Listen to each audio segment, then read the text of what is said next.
మత్తయి సువార్త 21వ వచనాన్ని చదువుదాం. ప్రభువా ప్రభువా అని నన్ను పిలుచు ప్రతివాడు, ప్రభువా ప్రభువా అని నన్ను పిలుచు ప్రతివాడును పరలోక రాజ్యములో ప్రవేశింపడు గాని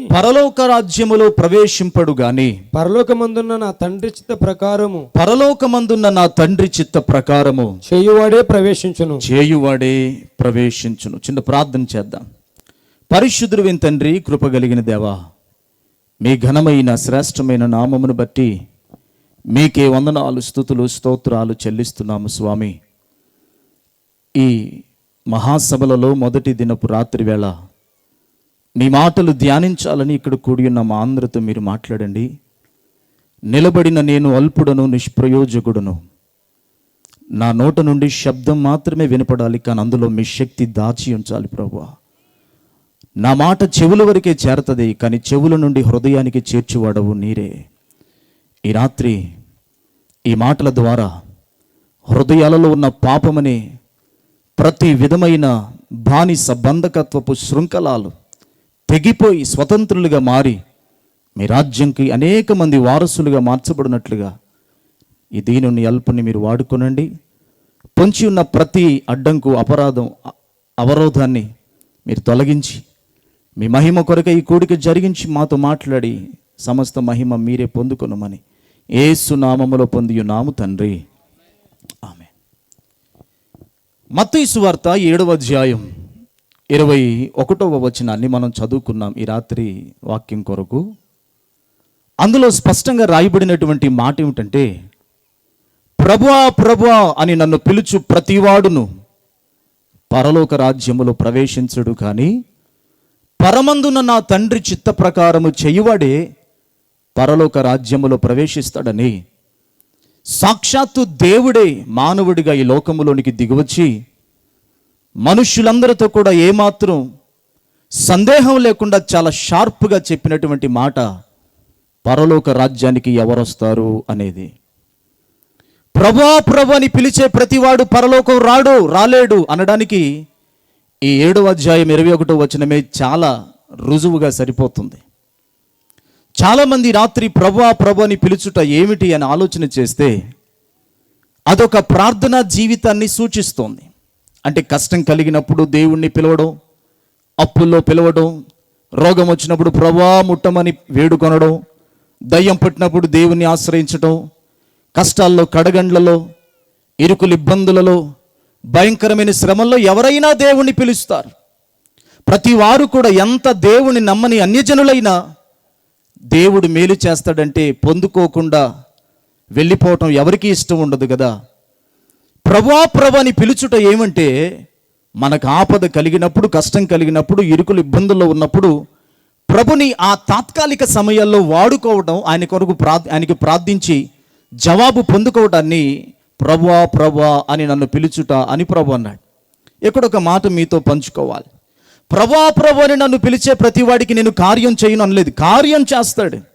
కానీ పరలోక రాజ్యములో ప్రవేశం మాత్రం అప్పుడప్పుడు దేవుని దగ్గరకు వచ్చి పొందుకున్న మేలులను బట్టి, తగ్గించుకున్న రోగాలను బట్టి, వదిలించుకున్న దయ్యాలని బట్టి ఆధారపడి లేదు పరలోక రాజ్యం.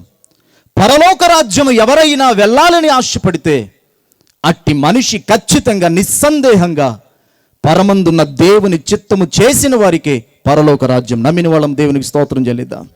అందరికీ కాదు, యేసుక్రీస్తు అందరికీ ప్రభువే, కానీ అందరికీ పరలోక రాజ్యం ఇస్తానని దేవుడు ఏం ప్రామిస్ చేయలేదు. అందరికీ వాగ్దానాలు పొందుకుంటారు, అందరూ కూడా మేలులు పొందుకుంటారు. కానీ ఎవరికి పరలోక రాజ్యం ఈ రాత్రి కూడికలు పెట్టింది వెనుకున్నది మీరు చదవండి ఒకసారి. వెనకంటే నా ఈప్ మీద కాదు, మీకు కనపట్లేదు అన్నట్టు కాముగా ఉన్నారు. దేవుని రాజ్య రక్షణ సువార్త సభలు. అంటే ఈ 4 రోజుల సభల ఉద్దేశం ఏంటంటే, సువార్త ద్వారా కొందరినైనా దేవుని రాజ్యం వైపు మార్చాలి. Praise the Lord. అంతకు మించి ఇంక ఏ ఉద్దేశం లేదు. ఈ రాత్రి ప్రియులరా, పరమందున్న దేవుని చిత్తము చేయువానికే పరలోక రాజ్యం, ఎవరికి పడితే వాళ్ళకి కాదు. పరలోక రాజ్యం అనేది మార్కెట్లో దొరికే ఒక చీప్ ఆబ్జెక్ట్ కాదు. ఒక కూరగాయల మార్కెట్లో కూరగాయలు కొన్నంత ఈజీ ఏం కాదు పరలోక రాజ్యం. ఒక 10 రూపాయలు పెడితే దొరికే పెన్ను లాంటిది కాదు పరలోక రాజ్యం. ఎవరికి పడితే వాళ్ళకి వచ్చేది కాదు పరలోక రాజ్యం. There are many conditions for entering into the kingdom of God. దేవుని రాజ్యానికి ఎవరైనా వెళ్ళాలని ఆశపడితే దెర్ ఇస్ ఎ కండిషన్. అదేమిటంటే ఎవరైనా, ఎంతటి వారైనా, ఎంతటి గనులైనా, ఎంతటి అధికారులైనా, శాస్త్రజ్ఞులైన, మేడల మిద్దెల్లో తోలనాడుతున్న వారైనా, విమానాల్లో తిరుగుతున్న వారైనా, అక్షరముక్కరాని పేదవాడైనా, పరమందున్న దేవుని చిత్తమేంటో తెలుసుకున్న వాడికి, దాని ప్రకారం జీవించిన వాడికి పరలోక రాజ్యం. గట్టిగా చప్పలు కొట్టి దేవుని స్తుతిద్దాం. Praise the lord. మెడలో జపదండేసుకొని 40 రోజులు మాలేసుకొని అప్పుడప్పుడు కుదిరినప్పుడు చర్చికి వెళ్ళి అయ్యగారు కనపడితే వందనాలు చెప్పే వాళ్ళందరూ అక్కడ కనపడతారు అనుకుంటే అమాయకత్వం మీది. అందుకని ఎవరికి పరలోక రాజ్యం అంటే తండ్రి చిత్తము, దేవుని చిత్తము చేసేవారికే పరలోక రాజ్యం. ఇంతకీ దేవుని చిత్తం ఏంటో తెసలోనికె మొదటి పత్రిక 4వ అధ్యాయం 3వ వచనములో రాయబడింది కదా, మీరు పరిశుద్ధులగుటయే దేవుని చిత్తం. ఏంటట?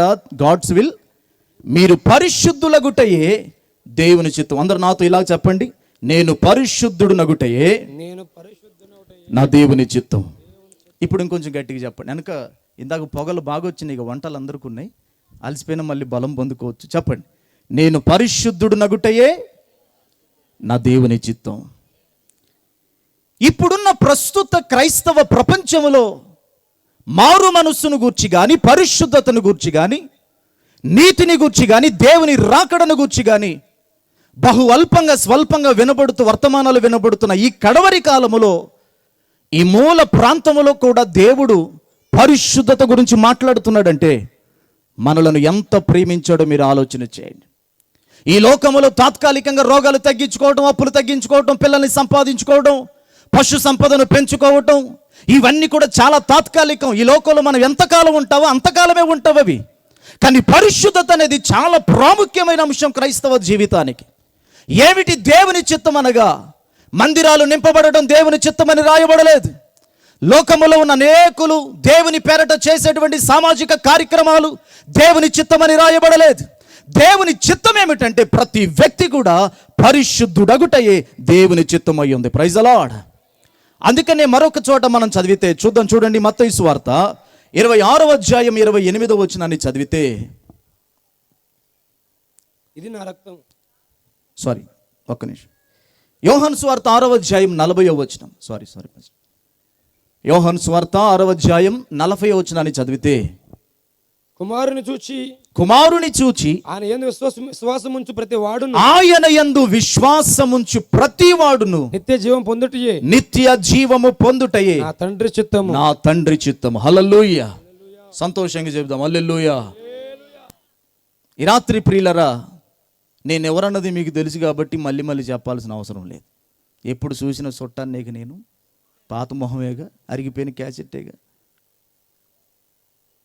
ఈ రాత్రి మాకు తెలిసిన వ్యక్తే కదా అన్నట్టుగా పరధ్యానాలు ఉండకుండా కనబడుతుంది, ఎవరైనా వినబడుతుంది దేవుని మాట గనుక జాగ్రత్తగా కొన్ని మాటలు వింటే, మరొక చోట దేవుని చిత్తం ఏమిటి అని ఆలోచన చేస్తే, కుమారుని యందు విశ్వాసముంచు ప్రతివాడు నిత్య జీవము పొందుటయే దేవుని చిత్తం. కుమారుని యందు విశ్వాసముంచాలి అని వాక్యం చెప్తోంది. పరిశుద్ధులవ్వాలి, అదే దేవుని చిత్తం అని వాక్యం తెలియచేస్తోంది. ఈ ప్రస్తుత ప్రపంచంలో ఎంత భయంకరమైన పాపం పేట్రేగిపోతున్న దినాల్లో మనం ఉన్నామంటే, చిన్నవాడు మొదలుకొని వృద్ధుల వరకు ప్రతి వాళ్ళు కూడా మత్తులో మునిగి తేలుతున్న కాలం ఇది కాదా? భయంకరమైన పాపములలో మనుషులు కాలము గడుపుచున్న దినములు ఇవి కావా? ఎక్కడ చూసినా రకరకాలైనటువంటి వ్యసనాల ద్వారా, పాపముల ద్వారా, లోకములో మర్డర్ల ద్వారా, గంజాయిల ద్వారా, ఎటు చూసిన పరిశుద్ధతకు ఏమాత్రం తావులేని ఒక భయంకరమైన భీకర ప్రపంచాన్ని రాత్రి మనం చూడట్లేదా? ఇలాంటి ప్రపంచములో పరిశుద్ధుడిగా ఉండుట, పరిశుద్ధుడిగా మార్చుట ఎవరికి సాధ్యమని ఆలోచన చేస్తే వాక్యం అంటుంది కదా, ఈ రాత్రి ఇక్కడ కూడి ఉన్న మనందరం పరలోకం వెళ్ళాలంటే మొదట మనం పరిశుద్ధుల గుంపులోనికి రావాలి. పరిశుద్ధులవ్వాలంటే ఏమిటి మరి షరత్ అంటే, కుమారుడైన యేసు క్రీస్తునందు విశ్వాసం ఉంచితే పరిశుద్ధుల జాబితాలోనికి వచ్చేస్తారు. నమ్మిన వాళ్ళ స్తోత్రం చెల్లిద్దాం కొంచెం గట్టిగా. కుమారుని యందు విశ్వాసం ఉంచాలి. ఇంతకీ ఎవరా కుమారుడంటే నజరేయుడైన యేసే. ఆయన యందు విశ్వాసం ఉంచాలి అని వాక్యం తెలియచేస్తోంది. అందుకని కొరింథీ మొదటి పత్రిక మొదటి అధ్యాయం మొదటి వచనాన్ని చదివితే, కొరింథీలో ఉన్న దేవుని సంఘమునకు అనగా క్రీస్తు యేసునందు పరిశుద్ధ పరచబడిన వారై పరిశుద్ధులుగా ఉండుటకు పిలువబడిన వారికి అంటూ పౌలు గారు కొరింథీలో ఉన్న సంఘానికి లేఖ రాశాడు. కొలస్సీ 1:1 మనం చదివితే, కొలస్సీలో ఉన్న దేవుని సంఘమునకు అనగా క్రీస్తునందు విశ్వాసులైన వారికి అంటూ పౌలు గారు మొదలుపెట్టాడు. ఇక్కడ ఎవరు పరిశుద్ధులనగా యేసు క్రీస్తునందు విశ్వాసం ఉంచిన వారే పరిశుద్ధుల గుంపులోనికి వచ్చేస్తారు. గట్టిగా చప్పట్లు కూడా దేవుని స్తుతిద్దామా? హల్లెలూయా. మీరు కొట్టే చప్పట్లు ఇలా వచ్చే వాన ఆగిపోయినట్టు కొట్టకూడదు. ఈడ మూల నుండి కూర్చొని కొట్టేవాళ్ళు చప్పట్లు అనుకున్న వాళ్ళకి వినపడాలి. పిల్లోని కొంచెం కంట్రోల్ పెట్టుకున్నామా? Praise the Lord. నువ్వు కూర్చోయా నాన్న, బూట్లు బాబు. ఆ స్టాండ్కి తగిలితే మొత్తానికి వస్తుంది పంచాయతీ.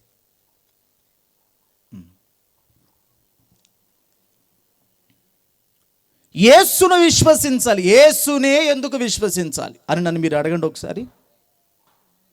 యేసునే చెప్పండి పెద్దగా. యేసునే ఎందుకు విశ్వసించాలి అనేది ప్రశ్న. ఇప్పుడున్నటువంటి ఈ క్రైస్తవ సమాజంలో కానీ క్రైస్తవేతరుల్లో కానీ యేసుక్రీస్తు మీద ఒక పెద్ద అపోహను క్రియేట్ చేస్తున్న సమాజంలో మనం ఉన్నాం. యేసునే ఎందుకు నమ్మాలి? మిగతా అనేక వందల మత గ్రంథాలు లేవా? దేవుళ్ళు దేవతలు అనబడిన వారు లేరా? అంతో ఇంతో మనుషుల కొరకు మేలు చేసిన వారుగా కనబడుతున్న వారు లేరా? వీరందరినీ విడిచిపెట్టి క్రైస్తవులు గొంతెత్తుకొని హృదయములు ఆక్రందన పెట్టుకొని అరిచే శబ్దం ఏంటంటే, యేసును విశ్వసిస్తేనే నిత్య జీవం. ఎందుకు యేసునే విశ్వసించాలి? ఆయనను విశ్వసించకపోతే పరలోకం ఎందుకు లేదో కొన్ని విషయాలు మీకు చెప్తాను. నన్ను ఒక సహోదరుడు అడిగాడు ఒకసారి. నాకు ఒక బ్రదర్ తెలుసు, నాకు ఒక ఫ్రెండ్ ఉన్నాడు. వాడు అసలు చీమకు కూడా హాని చేయడు, అంత మృదు స్వభావి. వాడు ఇంకొకటి మీద తప్పు మాట్లాడటం కానీ ఇంకొకళ్ళకి హాని చేయటం కానీ ఏమీ తెలియనంత మంచి వ్యక్తి. కానీ ఈ మంచి వ్యక్తి యేసు ప్రభుని నమ్మకపోతే పరలోకం వెళ్ళడా అని అడిగాడు. వెంటనే పరిశుద్ధాత్మ నడిపింపు ఉంటుంది కదా మనకి. నేను అన్నాను కదా, ఆ మంచి వ్యక్తి వర్షంలో నిలబడితే తడుస్తాడా లేదా అని అడిగాను. ఎందుకు తడవడు అన్నాడు. మంచివాడు కదా ఎలా తడుస్తాడు అన్నాను. మంచివాడైనా తడుస్తాడు, చెడ్డోడైనా తడుస్తాడు. పుణ్యకార్యాలు చేసినోడు చచ్చిపోతాడు, 10 మందిని మర్డర్ చేసి జైల్లోనే చచ్చిపోయినోడు కూడా వర్షంలో తడుస్తాడు. అలాగనే యేసును నమ్మని వారికి, వారు ఎలాంటి వారైనా, భౌతిక సంబంధమైన ఎంత మంచితనములో ఉన్నా, ఎంత మృదు స్వభావులైనా, యేసు దగ్గరికి రానంత వరకు వారికి పరలోక రాజ్యం ఏమాత్రం లేదు అని చాలా ఖచ్చితంగా వాక్యాన్ని బట్టి చెప్పొచ్చు. మరి యేసుని ఎందుకు నమ్మాలి అని ఆలోచన చేస్తే ఒకసారి అందరం తీద్దాం. హెబ్రీ పత్రిక 1వ అధ్యాయం 1 నుంచి కొన్ని మాటలు చదివితే, హెబ్రీలకు రాసిన పత్రిక 1వ అధ్యాయం, పూర్వకాలమందు నానా సమయములోను నానా విధములుగాను ప్రవక్తల ద్వారా మన పితరులతో మాట్లాడిన దేవుడు ఈ దినముల అంతమందు కుమారుని ద్వారా మనతో మాట్లాడెను. ఆయన కుమారుని సమస్తమునకును వారసునిగా నియమించెను. ఆయన ద్వారా ప్రపంచములను నిర్మించెను. ఆయన దేవుని మహిమ యొక్క తేజస్సును. వినండి, యేసుక్రీస్తు యొక్క గొప్పతనాన్ని ఇందులో మనం ధ్యానిస్తాం. ఆయన యేసు దేవుని యొక్క మహిమ తేజస్సును, ఆయన తత్వము యొక్క మూర్తిమంతమునై ఉండి తన మహత్తుగల మాట చేత సమస్తమును నిర్వహించుచు పాపముల విషయములో శుద్ధీకరణము తానే చేసి, ఇది పాపముల విషయములో శుద్ధీకరణము తానే చేసి దేవదూతల కంటే ఎంత శ్రేష్టమైన నామము పొందెను, వారికంటే అంత శ్రేష్ఠుడై ఉన్నత లోకమందు మహామహుడగు దేవుని కుడి పార్శ్వమున కూర్చుండెను. హల్లెలూయా. అందరూ చెప్దాం హల్లెలూయా. రాత్రి ప్రియులరా, యేసునే ఎందుకు నమ్మాలి, ఆయన తప్ప ఇంకెవరిని ఎందుకు నమ్మకూడదు అనే ప్రశ్నకి ఆన్సర్ ఏంటంటే, ఆయన ద్వారా ప్రపంచాలు కలిగాయని, ఆయన లేకుండా ఏది కలగలేదని, ఆయన ద్వారానే సమస్తం జరిగాయని, ఆయన ఎంత గొప్పవాడంటే ఆయన గద్దింపు చేత నదులను సముద్రములను ఎండిపోయేలా చేయగలిగిన దేవుడు ఆయన. ఆయన కన్నెర చేస్తే పర్వతాలు వాటికంతటికి అవే పొగరాజుకుంటాయట. ఆయన కావాలంటే ఆకాశము నుండి అగ్ని గంధకాలు కురిపించగలడు, మన్నా కూడా కురిపించగలడు. కావాలంటే కింద భూగర్భ జలాలు పెంచేయగలడు, భూమి నెరవిడిచి కొంతమందిని మింగినట్లుగా భూమితో ఆజ్ఞ కూడా ఇవ్వగలడు. ఆయన ఏదైనా చేయగలడు, ఎంతైనా చేయగలడు. వీటన్నిటితో పాటు యేసుని ఎందుకు నమ్మాలంటే అక్కడున్న అత్యున్నతమైన కారణం ఏంటంటే పాపముల విషయములో ఆయనే శుద్ధీకరణం చేశాడట. Praise the Lord. ప్రతి ఘోర పాపమును కడుగును మన యేసయ్యా రక్తము. ప్రతి ఘోర పాపమును కడుగును మన యేసయ్యా రక్తము. బహు దుఃఖములో మునిగెనే, చెమట రక్తముగా మారెనే. మీరు పాడండి. చెమట రక్తముగా మారెనే, యేసు రక్తము రక్తము రక్తము. యేసు రక్తము రక్తము రక్తము. పాడదాం. అమూల్యమైన నిష్కలంకమైన అమూల్యమైన రక్తము, నిష్కలంకమైన యేసు రక్తము రక్తము.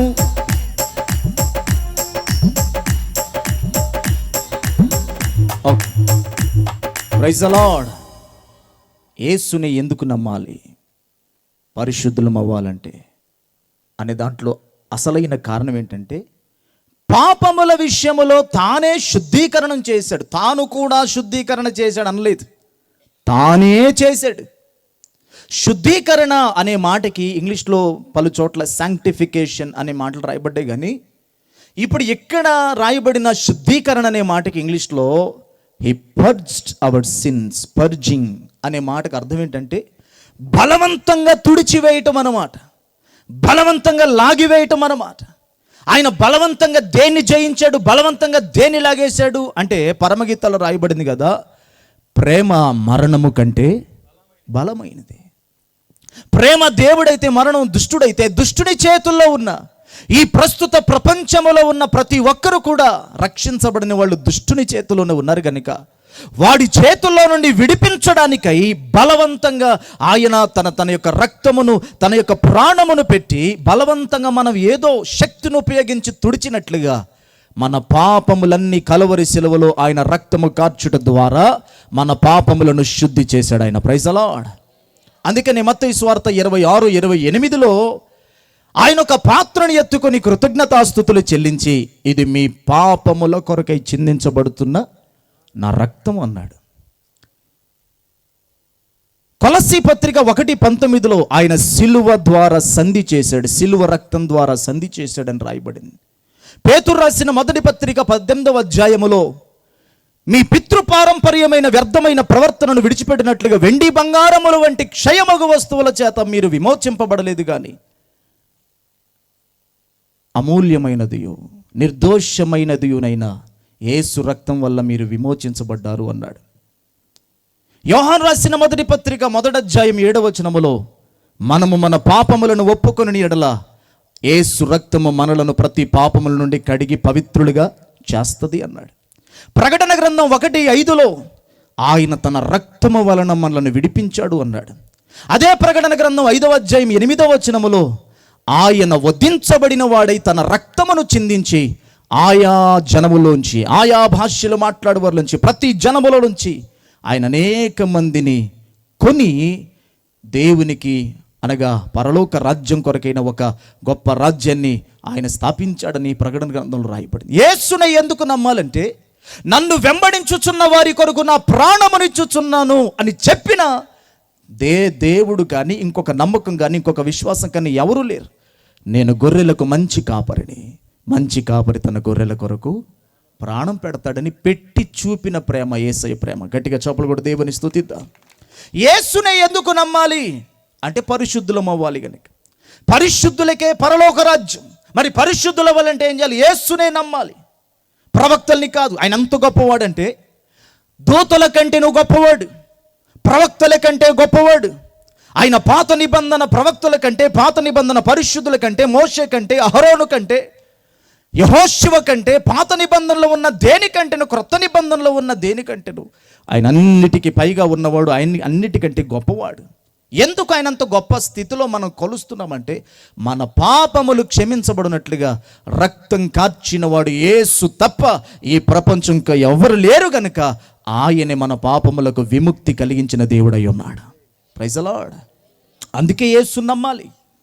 ప్రవక్తల్ని నమ్ముతుంటారు కొంతమంది, డినామినేషన్స్ని నమ్ముతుంటారు కొంతమంది, ఆయా సంఘాలని స్థాపించినటువంటి సంఘ నాయకుల మీద విశ్వాసం పెట్టుకుంటారు కొంతమంది. లేదు, ఎవరైనా ఎంతటి బిషప్ అయినా, ఎంతటి రెవరెండ్లైనా, ఎలాంటి ప్రవక్తలైనా, ఎలాంటి సంఘమైనా, ఎలాంటి డినామినేషన్ అయినా యేసే మూలమై ఉండాలి. ఆయన తప్ప ఇంకొక దాని మీద ఎవరైనా ఆధారపడితే పేక ముక్కల్లాగా వారి క్రైస్తవ జీవితం ఒకనాడు కూలిపోతుందంటంలో ఏమాత్రం సందేహం లేదు. ఎందుకంటే యేసే ముఖ్యమైన మూలరాయి, ఆయనే అసలైన పునాది అయి ఉన్నాడు. Praise the Lord. ఎందుకు యేసుని నమ్మాలంటే ఆయనే శుద్ధీకరణం చేశాడు.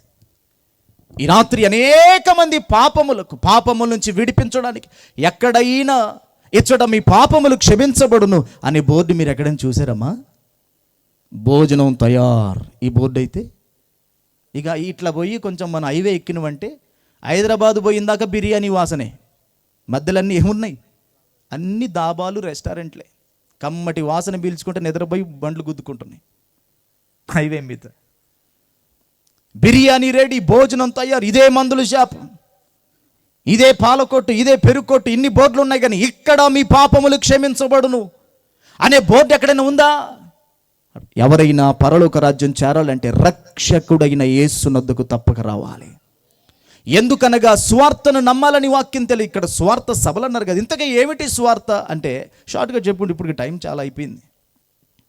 యేసుక్రీస్తు యొక్క ఇన్కార్నేషన్ అంటే ఆయన మానవవతారునిగా ఈ లోకములో జన్మించాడని నమ్మాలి.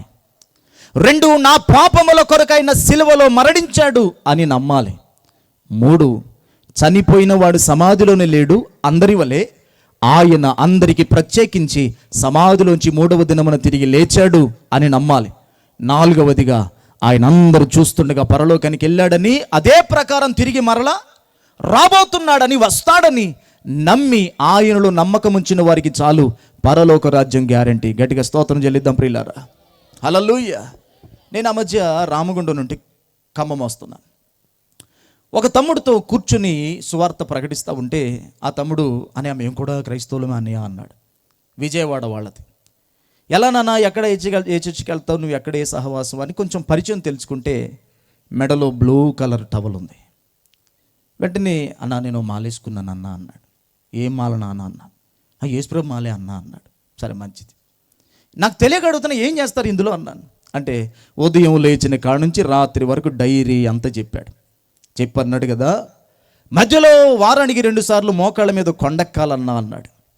అనేసరికి నాకు చాలా బాధ అనిపించింది. వీళ్ళకి అసలైన క్రైస్తవం అర్థం కాక పాపం అమాయకంలో భ్రమలో బ్రతుకుతున్నారు అని అతని నోటి నుంచే సమాధానం చెప్పించడానికి నేను ఒక మాట అడిగాను. తమ్ముడా, నీకు పెళ్ళైందా అన్నాను.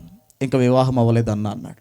రేపు నీకు వివాహమయ్యి ఒక కొడుకు పుట్టి వాడు మంచి యవ్వన ప్రాయంలోకి వచ్చి 40 రోజులే మంచిగా బ్రతికి ఆ తర్వాత ఇష్టానుసారం బ్రతికితే వాణ్ణి బట్టి నీకు సంతోషపడతావా అని అడిగాను. మీరైతే ఏం చెప్తారమ్మా? ఏ తండ్రికైనా 40 రోజులే కొడుకు బాగుండి ఆ తర్వాత ఎట్టబడతట్ట బ్రతికే కొడుకును బట్టి ఏ తండ్రికైనా సంతోషం ఉంటుందా? నేను అడిగేసరికి అదేంటన్నీ అలాగన్నావు అన్నాడు. అంతే మరి, 40 రోజులే నువ్వు బాగుండి ఆ తర్వాత మళ్ళీ అదే తాగుడు, అదే ఊగుడు, అదే ఎగురుల్లో ఉంటే పరలోకమందున్న తండ్రి నిన్ను బట్టి ఏం సంతోషిస్తాడు అన్నప్పుడు నిజమేనన్నా, నాకు తెలియదన్నా ఇంత సత్యం ఉందని అని మాట్లాడాడు. ఈ రాత్రి రక్షణ పొందాలంటే 1000 కిలోమీటర్లు నడవాల్సిన అవసరం లేదు, బరువులు ఎత్తుకోవాల్సిన అవసరం లేదు, మెట్లు ఎక్కాల్సిన అవసరం లేదు, ఏదో చెల్లించాల్సిన అవసరం లేదు, ఎక్కడికో పోయి గుండు గీకించుకోవాల్సిన అవసరం లేదు. ఉన్న చోటనే హృదయములో యేసే ప్రభు అని, ఆయన మృతుల్లోంచి తిరిగి లేపబడ్డాడని, ఆయన నీ పాపములు క్షమించి పరలోకం చేర్చగలిగిన ఏకైక దేవుడని నమ్మి నీ హృదయములోనికి ఆహ్వానిస్తే వాక్యం అంటుంది రోమాపత్రికలో, ఆ మూమెంట్లోనే నీకు రక్షణ దేవుడు ప్రసాదిస్తాడు. హల్లెలూయా. అమ్మ స్టాండ్ దగ్గరికి రానీకండి, అది పడిందంటే పెద్ద కూర్చోబెట్టు. అయ్యో. కాబట్టి ప్రియులరా, ఎవరైనా పరిశుద్ధులు అవ్వాలంటే ఇప్పుడున్న కాలంలో పరిశుద్ధత గురించి ఎవరికి పెద్దగా పట్టట్లేదు, ఎవరు పెద్దగా ప్రకటించట్లేదు. శక్తి అంతా సువార్తలో లేదు. ఇప్పుడు శక్తి అంతా ఎక్కడుందో తెలుసా? నూనె డబ్బాల్లోకి పోయింది శక్తి అంతా. శక్తి అంతా గుడ్డ మొక్కల్లోకి పోయింది, కర్చీఫ్లోకి పోయింది. దేవుని శక్తి అంతా గుడ్డ మొక్కల్లోను, నూనె డబ్బాల్లోను, అరటి పండ్లల్లో, వీటిలో వెతుకుతున్నారు. కానీ వాక్యం అంటుంది, శక్తి నేనైతే నమ్ముతుంది ఏంటంటే వీటేట్లో శక్తి లేదు. యేసును గూర్చిన స్వార్థలోని అసలైన శక్తి ఉంది. వాక్యం అంటోంది, సిలువను గూర్చిన వార్త నశించుచున్న వారికి వెర్రితనము, కానీ అది రక్షించబడుచున్న మనకు దేవుని శక్తి అయి ఉన్నది. గట్టిగా చాపలు కూడా దేవుని స్తుతిద్దాం. This is the power of God. ఏది? దేవుని గూర్చిన స్వార్థ. స్వార్థ ఎలాంటిదంటే ఒక న్యూక్లియర్ బాంబు లాంటిది, ఒక యాటమ్ బాంబు లాంటిది. ఒక బాంబుని ఒక బిల్డింగ్లోకి విసిరేస్తే, ఒక గ్రెనేడ్ విసిరేస్తే అక్కడున్నదంతా కూడా ఎలా పటాపంచలైపోయి మొత్తం కొలాప్స్ అయిపోతుందో, పాపిగా ఉన్న ఒక మనిషిని హృదయంలో కూడా స్వార్థ వెళితే అక్కడ బాంబుల పేలి అతని బంధకాలు తెంచేసి అతన్ని విడుదల కలిగించి అతని స్వతంత్రునిగా మార్చి పరిశుద్ధతలోకి నడిపించగలిగిన శక్తి, నేను మళ్ళీ చెప్తున్నాను, కొబ్బరి నుండి డబ్బాల్లో లేదు. చాలామంది ఇప్పుడు అమాయకంగా వీటి చుట్టూ తిరుగుతున్నారు. మీరు ఖచ్చితంగా మోసపోతారు ప్రియులారా. నన్ను ఇక్కడ పిలిచినందుకు ఒకవేళ మీరు ఎవరైనా హర్ట్ అయినా నాకు ఇబ్బంది ఏం లేదు. కానీ వాక్యం అంటుంది, మీలో ఎవడైనా రోగి అయి ఉన్నాడా? సంఘ పెద్దల్ని పిలిపించి ప్రభు నామమున అతనికి ఏం రాయాలా? నూనె రాసి అతని కొరకు ప్రార్థన చేయాలి. ఇంతవరకే కట్ చేస్తే ఎలా? దాని తర్వాత ఏమనుంది?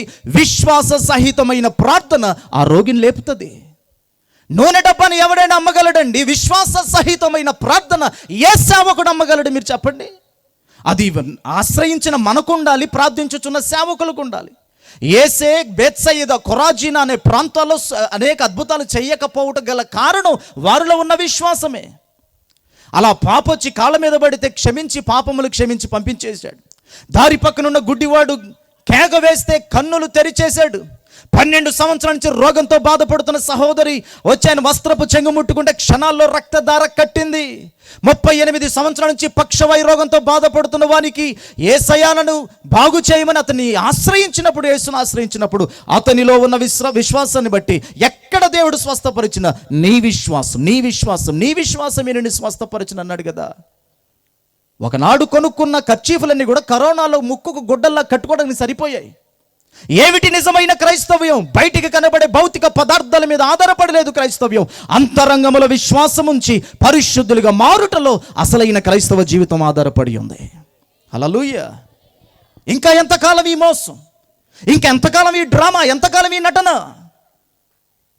చాలా తీవ్రంగా ఖండిస్తా ఉన్నాను. దేవుని మనసెరిగి హృదయంలో ఉన్న భారాన్ని బట్టి మాట్లాడుతున్నాను ప్రియులారా. Many Christians are totally deceived by many pastors and preachers and prophets. చాలా మంది మోసపోతున్నారు అనేక మంది సేవకుల ద్వారా. వాళ్ళు ఎవరన్నది నేను చెప్పను, కానీ మీరు మాత్రం జాగ్రత్తగా ఉండకపోతే you will lose heaven, you will lose kingdom of God. దేవుని రాజ్యాన్ని కోల్పోతారు. ఇంట్లో వజ్రాలు పెట్టుకొని బయటకు వచ్చి గులకరాలు ఎరుకోవడం వాక్యంలో ఇంత శ్రేష్టమైన మర్మాలు పెట్టుకొని ఏ మీటింగ్లో పోతే ఏమొచ్చి పడుతుందో, ఏ కూటంలో పోతే ఏమొచ్చి పడుతుందో, ఏ గారిని ఎత్తి మీద పెడితే ఏం జరిగిద్దో కాదు. వాక్యమే ప్రధానం. అదే మన జీవితాన్ని సంపూర్ణ పరిశుద్ధతలోకి నడిపిస్తుంది. హల్లెలూయా. యేసుని నమ్మాలి పరిశుద్ధులు అవ్వాలంటే. ఏ బరువు ఎత్తాల్సిన అవసరం లేదు. ఆయన్ని గుండెల నిండా నమ్మితే చాలు ప్రియులారా. మన పాడతాం కదా, బంగారం అడగాలేదు వజ్రాలు, హృదయాన్ని అడిగా ఇచ్చారా? మరి అది ఇరు. నీవు చేసిన ఉపకారములకు నేనేమి చెల్లింతు. వదిలే. Thank you. వేలాది నదులంత విస్తార తైలము నీకిచ్చిన, నీకు ఏది ఇచ్చినా చాలదు. అసలు ఏమి ఇవ్వకుండా పోతున్నారు మీరు. ఏది ఇచ్చినా నీకు సరిపోదు ప్రభు అని అసలు ఏమి ఇవ్వకుండా ఉండిపోతున్నారు. ఈ రాత్రి ప్రియులరా, ఎవరైనా పరిశుద్ధుడు అవ్వాలంటే ఎక్కడ చూసినా, ఒక తమ్ముడి బండెక్కి నేను ఒకసారి ఒక చోట, ఆ తమ్ముడు బండెక్కి ఆ రోజు ఇక దేవుని కృపలో ఆయన బండి మీద పోవాల్సి వచ్చింది. ఆ తమ్ముడు కొంత దూరం పోయాక అన్నాడు కదా, అన్నయ్య ఇదే మా గుడి అన్నాడు. ఒరే ఇక్కడ గుడే ఉందిరా, నేను మొత్తం చూస్తున్నా. వాడు అన్నాడు కదా, అదే నేను మా గుడి అంటాను. ఆడ చూస్తే ఏముందో తెలుసా, వైన్స్ షాప్ ఉంది. అది వాడికి ఏంటట, దర్శనం. పొద్దున్నే మొహం గడక ముందు అదే దర్శనం. చుట్టాలు వచ్చినా అది దర్శనం అంటమే మీరు ఈ రాత్రి. మనమేమో ముఖ దర్శనం పాడుతుంటే వాళ్ళేమో సుఖ దర్శనం పాడుతారు. ఒకడు చచ్చినా అదే దర్శనం, ఒకడు పుట్టినదే దర్శనం, ఒకడు పుట్టినరోజు అనేదే దర్శనం. ఇదే రాయగూడలో ఒకసారి నేను ఒక కిరాణా షాప్ కాడికి వెళ్తే, అంటే పక్కనున్న విలేజ్లో, నేను కొన్ని సరుకుల కోసం అలా నిలబడ్డాను ఒక షాప్లో. ఒక ఆయన వచ్చి అన్నాడు కదా, బూస్ట్ ప్యాకెట్ ఇవి అన్నాడు. ఈ ముసలాయనకి బూస్ట్ ఎందుకు ఈ ముసలాయనకి అనుకున్నాను. అనేసరికి సర్లే ఏమోలే, ఇంట్లో పిల్లగాళ్ళు మనవాళ్ళు ఎవరు ఉంటారు కదా, వాళ్ళ కోసం వచ్చాడు ఇవని చూస్తే, ఇంతలో గల్లపెట్లోంచి ఆమె తీసి ఏం తీసిస్తుందో తెలుసా, బూస్ట్ అంటే పైనుంచి చించి ఇవ్వాలి. ఏమో కింద చేయి పెట్టింది. కింద నుంచి ఏ బూస్ట్ ఉందబ్బా నాకు తెలియదని చూస్తే అంబర్ ప్యాకెట్ తీసింది. ఇది బూస్ట్ వాళ్ళకి, అవి గుడుల వాళ్ళకి. ఇంత భయంకరమైన మత్తు చేత ఊగిపోతున్న ప్రపంచంలో పరిశుద్ధతలోనికి రావడానికి కాళ్ళు పైకి పెట్టి తలకే కింద పెట్టి పొద్దున మొలకలు, సాయంత్రం పిలకలు, మధ్యాహ్నం గులకలు, ఈ తింటే పరిశుద్ధత రాదు. అది భ్రమతో కూడిన పరిశుద్ధత. యేసును విశ్వసించి యేసు రక్తములో కడగబడి పాప క్షమాపణ పొందినవాడే అసలైన పరిశుద్ధుడిగా మార్చబడతాడు. Praise the Lord. అది ప్రకటించడానికే ఉన్నాం ఈ రాత్రి. మరొక మెట్టు ఉంది, ఇంకా రక్షణలో మరొక మెట్టు ఉంది. అది చూసి నేను ముగింపులోకి తెచ్చే ప్రయత్నం చేస్తాను. చూడండి ప్రియులారా, మొదటగా మనం పరిశుద్ధులం అవ్వాలంటే యేసునే విశ్వసించాలి. రెండవదిగా తీతుకు రాసిన పత్రిక 3వ అధ్యాయం 4 నుంచి 5 వచనాలు, 4-5 వచనాలు చదువుదాం. తీతుకు రాసిన పత్రిక. మన రక్షకుడైన మన దేవుని యొక్క దయయు మానవుల ఎడల ఆయనకున్న ప్రేమయు ప్రత్యక్షమైనప్పుడు మనము నీతిని అనుసరించి చేసిన క్రియల మూలముగా కాక తన కనికరము చొప్పుననే పునర్జన్మ సంబంధమైన స్నానము ద్వారాను పరిశుద్ధాత్మ ఇక్కడ వినండి జాగ్రత్తగా, పరిశుద్ధాత్మ మనకు నూతన స్వభావము కలుగజేయుట ద్వారాను మనలను రక్షించును. హల్లెలూయా. ఇక్కడ రెండో మెట్టు. మొదటిగా యేసుని విశ్వసించి మారు మనసు పొందుట వలన మనం రక్షణలో ఒక మెట్టుకు వచ్చేస్తాం. రెండవది ఏంటంటే పరిశుద్ధాత్మ మనకు నూతన స్వభావాన్ని కలుగజేయాలి. అందరూ చెప్పండి, మనకు నూతన స్వభావం ఎవరు కలుగజేయాలి? పరిశుద్ధాత్ముడు మనకి నూతన స్వభావాన్ని కలుగజేయాలి. నూతన స్వభావం అంటే ఇది కంటికి కనబడకుండా అంతరంగములో, హృదయములో జరిగే ఒక అద్భుతమైన దేవుని పని. అది పరిశుద్ధాత్మ వలనే జరుగుతుంది. చాలామంది అనుకుంటారు కదా, నీళ్ళల్లో నీటి కోడి మునిగి లేసినట్టు బుడుగ్గును లేస్తారు బాప్తిసం పొంది. అప్పటి నుంచి ఇంకెట్లా బ్రతికినా ఏం చేసినా మాకు పరలోక రాజ్యం గ్యారంటీ అంటే అనుకుంటారు. లేదు సుమా, రక్షణలో బాప్తిస్మం అనేది ఒక మెట్టు మాత్రమే, అదొక భాగం మాత్రమే. బాప్తిస్మం అనేదే రక్షణ కాదు. మన రక్షణ అనే ఒక పెద్ద ప్యాకేజీలో బాప్తిస్మం అనేది it's a symbolic expression for our salvation. మన రక్షణకు అదొక సూచన. ఏంటి? యేసుని నేను నమ్మానని నాకు తెలుసు, నేను యేసుని అంగీకరించానని ఆయనకు తెలుసు, కానీ సమాజానికి కూడా తెలియాలి కదా. అందుకని సమాజంలో అందరూ చూస్తుండగా ఆయన ఎలా సమాధిలో పెట్టబడ్డాడో, ఆయనల నీళ్ళల్లో ఉంచబడి ఆయన ఎలా 3వ దినమున తిరిగి లేచాడో అలా మనం ఆయనలో తిరిగి లేస్తాం. పాతి పెట్టబడేటప్పుడు మనము పాపులుగా నీళ్ళల్లో ముంచబడతాం. లేచేటప్పుడు క్రీస్తును ధరించుకొని మనం లేపబడతాం. ప్రైజ్. అదే మనకి మాల. అంతకుమించి మాలేమీ లేదు. ఎవరైనా యథార్థంగా జెన్యూన్గా రక్షణ పొందిన రోజే మాల ధరించుకున్నట్లు. ఎప్పటి వరకు ఉంటుంది ఈ మాల? మరి మన తుది శ్వాస వరకు ఈ మాల ఉండాలి మన జీవితాల్లో. Praise the Lord. పరిశుద్ధాత్మ నూతన స్వభావాన్ని కలుగు చేస్తాడు.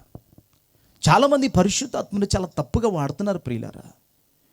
హృదయంలో ఎంతో బాధ కలుగుతోంది కొన్ని విషయాలు చూసినప్పుడు. క్రైస్తవ్యం పేరిట కొంతమంది చేసేటువంటి వికృత చేష్టలు ఇన్స్టాగ్రామ్లో, ఫేస్బుక్లో, ట్విట్టర్లో, యూట్యూబ్లో ట్రోల్స్కి ఉపయోగపడుతున్నాయి తప్ప సమాజానికి జరుగుతున్న పెద్ద మేలు శ్రేయస్సు ఏమీ లేదు. నలుగురు సరదాగా కాసేపు బోరు కొట్టినప్పుడు నవ్వుకోవడానికి ఉపయోగపడేలా మార్చుతున్నారు క్రైస్తవ్యాన్ని. పరిశుద్ధాత్మ మనకు నూతన స్వభావాన్ని కలగజేస్తాడు. పరిశుద్ధాత్మని కేవలం భాషలు మాట్లాడటానికే వాడేస్తున్నారు. పరిశుద్ధాత్మని కేవలం ప్రవచనాలకే వాడుతున్నారు. పరిశుద్ధాత్మని కేవలం అద్భుతాలకే వాడుతున్నారు. పరిశుద్ధాత్మని కేవలం దర్శనాలకే, దయ్యాలు వెళ్ళగొట్టడానికే, లేకపోతే రాబోయే భవిష్యత్తు చెప్పడానికే వాడుతున్నారు. వీటన్నిటినీ కూడా పరిశుద్ధాత్మ దేవుడు ఖచ్చితంగా చేస్తాడు. కానీ అన్నిటికీ మించి మనకెందుకు దేవుడు పరిశుద్ధాత్మనిచ్చాడంటే, మనము అంతరంగములో నూతన స్వభావమును పొంది ఆ రక్షణ సంపూర్ణతను మనం ముగించుకొని పరలోకములో దేవుని రాజ్యములో అడుగు పెట్టడానికి ఈ లోకములో ఉండగానే పరిశుద్ధాత్మ దేవుణ్ణి మనకు దేవుడు అనుగ్రహించాడు. Praise the Lord. అదే పరిశుద్ధాత్మని అసలైన కర్తవ్యం.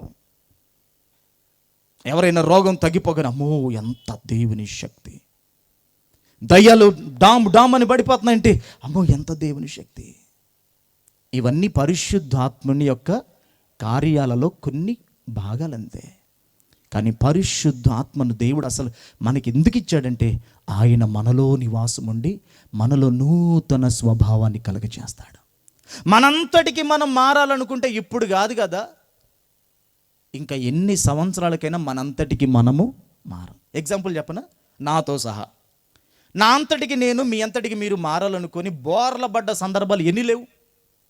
ఆదివారం అయ్యగారు వాక్యం చెప్పి, వాక్యం అయిపోయిన తర్వాత ఒక ఎమోషనల్ మ్యూజిక్ పెట్టినాడు. ప్రభువా రేపటి నుంచి నీ కొరకే బ్రతుకుతా. ఎంతమంది ఆడవలేదు ఇక్కడ చెప్పండి అమ్మా. సావైనా బతుకైనా ఇక్కడ నుంచి నువ్వే. ఎన్ని నిర్ణయాలు తీసుకున్నావు, ఎన్నిసార్లు పడిపోయింది తెలుసా? ఎన్నిసార్లు తీర్మానాలు తీసుకున్నామో అన్నిసార్లు పడిపోయినావు. ఆమెం చెప్పండి మీరు, నిజమే ఇది. ఎన్నిసార్లు మన సొంతంగా నిలబడ తీర్మానాలు చేసుకున్నామో అన్నిసార్లు పడిపోయాం. రహస్యంగానో బహిరంగంగానో పడిపోయాం. అవన్నీ మన అంతరంగాల్లో మనకి తెలుసు. కానీ నిజంగా మనలను నిలబెట్టగలిగిన వాళ్ళు ఎవరంటే కేవలం పరిశుద్ధాత్మ దేవుడు ఒక్కటే. దీనికి ఇంకా ఎగ్జాంపుల్ ఒక మాట చెప్తాను. దావీదు బత్షెబతో పాపం చేశాడు కదా. దావీదు చేసిన ఆ పాపం వలన దేవుని ఆజ్ఞల్ని ఎంతగా అతిక్రమించాడంటే, నీ పొరుగువాని భార్యను ఆశించొద్దు అని చెప్పబడిన 10వ ఆజ్ఞను పొరుగువాని భార్యను ఆశించి మీరాడు. ఆ తర్వాత 8వ ఆజ్ఞ ఏంటి? వ్యభిచరించొద్దు, దొంగిలకూడదు. భార్యను చూచి ఆశించడం మాత్రమే కాదు, తన అంతఃపురములోకి తెచ్చుకొని దొంగతనం చేశాడు. ఊరియా భార్యను 8వ ఆజ్ఞని మీరాడు. వ్యభిచరించొద్దు అన్నాడు దేవుడు, 7వ ఆజ్ఞను మీరాడు, వ్యభిచరించేశాడు. నీ పొరుగువానిది ఆశించొద్దంటే ఆశించాడు, దొంగిలించొద్దంటే దొంగిలించాడు, వ్యభిచరించొద్దంటే వ్యభిచరించాడు. అంతటితో ఆగిపోయాడా? నరహత్య చేయొద్దు అన్నాడు. ఊరియను చంపాడా లేదా? చంపాడు. 5వ ఆజ్ఞ ఏంటి? నీ తల్లిదండ్రులను సన్మానించు. ఇంత చేసిన దావీదు వల్ల ఇంకా తల్లిదండ్రులకు ఏ సన్మానం ఉంటుంది చెప్పండి? దీని ద్వారా 5వ ఆజ్ఞను కూడా మీరాడు. మొదటి 4 ఆజ్ఞలన్నీ కూడా ఒకే ఆజ్ఞలో ముద్రించబడ్డాయి. నీ దేవుడు యెహోవాను నీ పూర్ణ బలముతో నీ పూర్ణాత్మతో ప్రేమించాలన్నాడు కదా. ఇవన్నీ చేయడం ద్వారా దేవుణ్ణి ప్రేమించే విషయంలో తప్పులు మార్కులు పడిపోయాయి. అంటే దావీదు చేసిన ఒక్క పాపము ద్వారా 10 ఆజ్ఞలను కూడా అతడు మీరాడు. దావీదు మనలాంటి వాడు కాదు కదా. ఎంతటి భక్తిపరుడో, ఎంతటి కీర్తనకారుడో, ఎంతటి ప్రార్థన పరుడో. దావీదు మధ్యరాత్రి వేళ దేవుని న్యాయ విధులను బట్టి కృతజ్ఞతలు చెల్లించడానికి మధ్యరాత్రిలో లేచి స్తుతులు చెప్పేవాడట దేవునికి. ఇప్పుడున్న కాలం అంతా మధ్యరాత్రి లేచి బిర్యానీలు ఎత్తుక్కుంటుంటే, దావీదు మధ్యరాత్రి వేళ లేచి ప్రభువా నీ న్యాయ విధులను బట్టి నీకు కృతజ్ఞతలు అని చెప్పేవాడట. ఎన్నిసార్లు తన జీవితంలో యుద్ధాలు చూసినవాడు, జయం పొందినవాడు. ఇలాంటి దావీదే ఒక్క ప్లాట్ఫామ్లో 10 ఆజ్ఞలను కూడా మీరేశాడు. దావీదంత భక్తి పరులు ఎవరైనా ఇక్కడ ఉన్నారా? దావీదంత ప్రార్థన పరులు ఎక్కడ ఉన్నారా? దావీదంతటి శ్రేష్టమైన ఆత్మీయ అనుభవాల్లో ఇంతకీ దావీదుకున్న సాక్ష్యం ఏంటి? దావీదు దేవుడే చెప్పాడు, అతడు నా హృదయాను సారడు. నా హృదయం ఎలా ఉంటుందో దావీదు హృదయం అలాగే ఉంటుంది. నేను ఏ విషయాల్లో సంతోషిస్తానో దావీదు అదే విషయాల్లో సంతోషిస్తాడు. నేను ఏ విషయాల్లో కోప్పడతానో దావీదు అదే విషయాల్లో కోప్పడతాడు. నా హృదయం ఏం ఆశపడుతుందో, ఏమి అసహ్యించుకుంటుందో దావీదు హృదయం కూడా ఖచ్చితంగా అలాగని రెస్పాండ్ అవుతుందని దేవుడే సాక్ష్యం ఇచ్చాడండి. అలాంటి దావీదే 10 ఆజ్ఞలను కూడా మీరేశాడు ఒకే ఒక సందర్భంలో. దావీదు లాంటి వాళ్ళే నిలబడలేక పతనమైపోయిన పరిస్థితులలో మనకు కనబడుచుండగా ఈరోజు మనల్ని పరిశుద్ధతలో నిలబెట్టగలిగిన వాళ్ళు ఎవరు చెప్పండి? కేవలం పరిశుద్ధాత్మ దేవుడు ఒక్కడే. హల్లెలూయా. పరిశుద్ధాత్మని మళ్ళీ మళ్ళీ లోక సంబంధమైన వీటికి వాడదు సుమా. చాలా తప్పుడు గలిబిలి ప్రపంచం క్రియేట్ అయిపోయింది క్రైస్తవ్యంలో. పరిశుద్ధాత్మ దేవుడు. అందుకని యెహెజ్కేలు గ్రంథం 36:26 చదవండి ఒకసారి. యెహెజ్కేలు గ్రంథం 36వ అధ్యాయం 26వ వచనం చదివితే, నూతన హృదయమును మీకు ఇచ్చెదను, నూతన స్వభావము మీకు కలగజేసేదను, నూతన స్వభావమును మీకు కలగజేసేదను, రాతి గుండె మీలో నుండి తీసివేసి మాంసపు గుండెను మీకు ఇచ్చేదను, నా ఆత్మను మీ యందుంచి నా కట్టడలు అనుసరించు వారిని గాను నా విధులను గైకొను వారిని గాను మిమ్మల్ని చేసేదను. చాలు. మన యందు నూతన స్వభావం కలగాలి అంటే నా ఆత్మను మీ యందుంచి అన్నాడు దేవుడు. చెప్పండి చెప్పండి. నా ఆత్మను మీ యందుంచి. ఆయన ఆత్మను మనందరం పొందుకోవాలి. మొదటిగా యేసునందు విశ్వాసం ఉంచి రక్షణ పొందని వాళ్ళందరూ కూడా యేసులో విశ్వాసం ఉంచి రక్షణలోకి రావాలి. ఇక్కడ కూర్చున్న వాళ్ళందరూ కూడా స్వార్థ వినడానికి వచ్చిన వాళ్ళందరూ ఆల్మోస్ట్ రక్షణ పొందిన క్రైస్తవులే. మరి మన రక్షణను ఎలా సంపూర్తి చేసుకోవాలంటే దేవుని ఆత్మను మన హృదయాల్లో మనం నివాసం కలిగి ఉండేలా మనం అతనికి సహకరించాలి. పరిశుద్ధాత్మని పొందుకోవటం వేరు, పరిశుద్ధాత్మ చేత నింపబడటం వేరు, పరిశుద్ధాత్మ చేత నడిపించబడటం వేరు. చెప్పండి, మొదటిది ఏంటి? పరిశుద్ధాత్మను పొందుకోవాలి. ఇది లైఫ్లో ఒక్కసారే జరుగుతుంది. కానీ పరిశుద్ధాత్మ చేత నింపబడటం పదే పదే జరగాలి. పరిశుద్ధాత్మ చేత నింపబడటం మాత్రమే కాదు, నడిపించబడాలి. ఇది ప్రతి క్షణం కూడా మన జీవితాల్లో జరగాల్సిన కార్యం ప్రియులారా. ఎందుకు? పరిశుద్ధాత్ముడు లేకపోతే అంతరంగాల్లో వారు పరిశుద్ధ జీవితాన్ని సంపూర్తి చేయలేరు ప్రియులారా. ఈ వాక్యం ఇంత ఖచ్చితంగా స్పష్టంగా తెలియజేస్తూ ఉంటే పరిశుద్ధాత్మని ఒప్పుకొని సంఘాల స్థితి ఏంటో మీరు ఆలోచన చేయండి. పరిశుద్ధాత్మని గేలి చేస్తున్న వారి సంఘాల స్థాయి ఏంటో మీరు ఆలోచన చేయండి. పరిశుద్ధాత్మని బొత్తిగా విసర్జించిన వారి సంఘాల స్థాయి ఏంటో మీరు ఆలోచన చేయండి. కానీ కాబట్టి ఇక్కడున్న ప్రతి క్రైస్తవుడు జెన్యూన్గా అడగండి, ప్రభువా నీ ఆత్మ నాకివ్వు. భాషలకి, అద్భుతాలకి, స్వస్థతలకి, ఆశీర్వాదాలకి, దయ్యాలు వెళ్ళగొట్టడానికి ఇవన్నీ సెకండరీ. మొదటగా నేను పరిశుద్ధతలో సంపూర్ణ అవ్వాలి ప్రభువా, నీ ఆత్మ నాకివ్వు. మీరు అడిగి చూడండి. వాక్యంలో రాయబడింది కదా, తనను అడుగు వారికి ఎంతో నిశ్చయంగా పరిశుద్ధాత్మను అనుగ్రహిస్తాడు. A single prayer is enough for receiving Holy Spirit. పరిశుద్ధాత్మను పొందుకోవడానికి ఒక్క సింగిల్ ప్రేయర్ చాలు.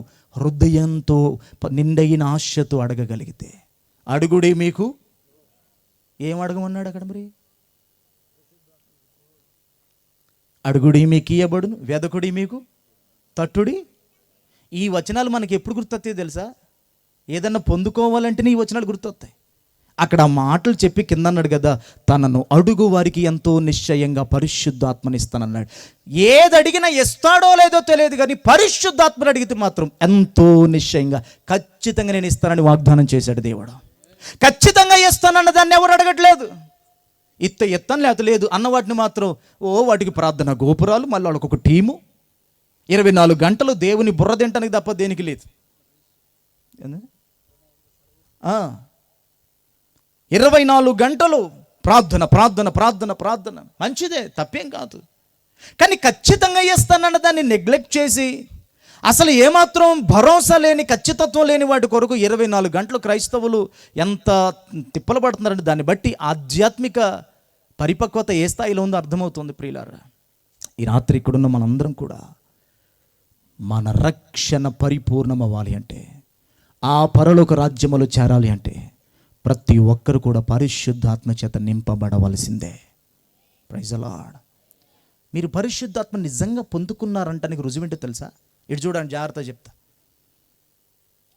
ఏడకొచ్చి కాసేపు కన్నీరు గార్చి, ఏడకొచ్చి కాసేపు ఎమోషనల్ అయ్యి, ఏడకొచ్చి కాసేపు గెంతులతో అంటే ఆత్మలో ఆనందించినట్టుగా దేవుని స్తుతించి, ఇంటికి పోయి మళ్ళీ మీరు సినిమాలు, సీరియళ్ళు, బూతులు, దరిద్రులు ఉన్నారంటే మీరు పొందుకుంది ఖచ్చితంగా పరిశుద్ధాత్మ ఇది కాదు.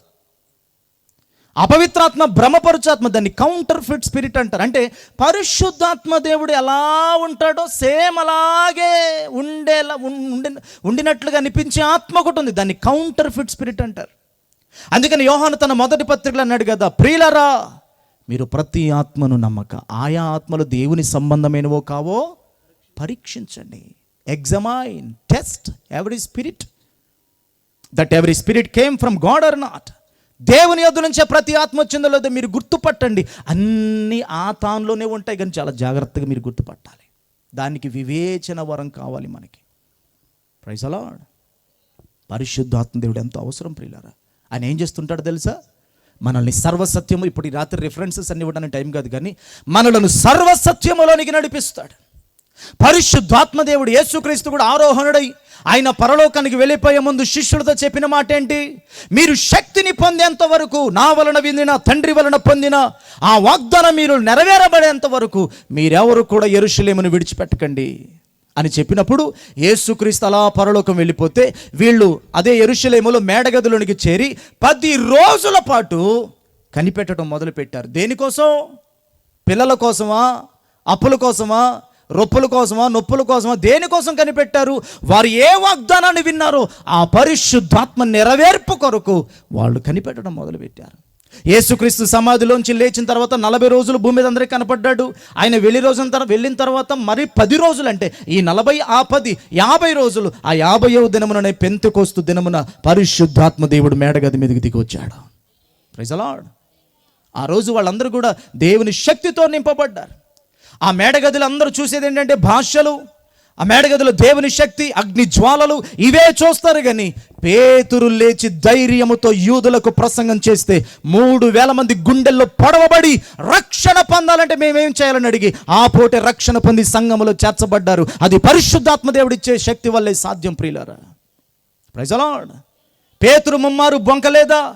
ఆయన ఎవరో నాకు తెలియదు, ఆయన ఎక్కడా నేను చూడలేదు, అసలు యేసు ప్రభుకి నాకు సంబంధమే లేదండి అన్నట్టు మాట్లాడాడు పేతురు. కానీ ఎప్పుడైతే పరిశుద్ధాత్మను పొందుకున్నాడో అందరూ సైలెంట్గా ఉన్న పేతురే లేచి నిలబడి యూదులకే ప్రసంగం చేయడం మొదలుపెట్టాడు. మీరు అనుకున్నట్లుగా ఇది మద్యం వల్ల వచ్చింది కాదు. మీరు ఏ జీవాధిపతిని చంపారో ఆ జీవాధిపతిని దేవుడు లేపాడు. ఆయనను గుర్చిన స్వర్తమానవిది విని గుండెల్లో పొడవబడ్డారట. రక్షణ పొందాలంటే మేమేం చేయాలి? పరిశుద్ధాత్మ దేవుడు మనకు శక్తిని ఇస్తాడు. ఇప్పుడున్న క్రైస్తవ సమాజంలో ఒక పెద్ద అపోజిషన్ ఉంది కదా మనకి. కొన్ని చోట్ల పరిస్థితులు ఎలాగున్నాయంటే, ఎవరైనా షెడ్యూల్డ్ క్యాస్ట్లోంచి ఎవరైనా యేసుప్రభుని నమ్మితే వారు ఖచ్చితంగా సర్టిఫికేషన్ మార్చుకోవాలని, ఇంకొక దాంట్లోకి మారాలని చాలా తీవ్రమైన వ్యతిరేకత అలుముకుంటున్న రోజుల్లో మనం ఉన్నాం. అయినా ఎవరు గుండె ధైర్యం చెడకండి. మీరు పరిశుద్ధాత్మ ద్వారా నింపబడగలిగితే ప్రభు కోసం నిలబడే శక్తి దేవుడు మీకు ఇస్తాడు. 40 సంవత్సరాలు ఏ ప్రజలకు దేవుడు తిండి పెట్టాడో అదే దేవుడిని ఈరోజు మనం నమ్ముకున్నాం. ఏ దేవుడైతే సముద్రాలు చీల్చాడో అదే దేవుడిని సాక్షాత్ రాత్రి మనం ఆరాధిస్తున్నాం. తన ప్రజలను ఆయన ఎడబాసే దేవుడు కాదు. పరిశుద్ధాత్మ దేవుడు శక్తిని ఇస్తాడు. పరిశుద్ధాత్మ దేవుడు సర్వ సత్యంలో నడిపిస్తాడు. పరిశుద్ధాత్మ దేవుడు మన అంతరంగిక స్వభావాన్ని కూడా మారుస్తాడు. అందుకని గలతీ 5:22 ఏమన్నాడు? అయితే ఆత్మ ఫలమేమనగా ప్రేమ, సంతోషం, సమాధానం, దీర్ఘశాంతం, దయాళుత్వం,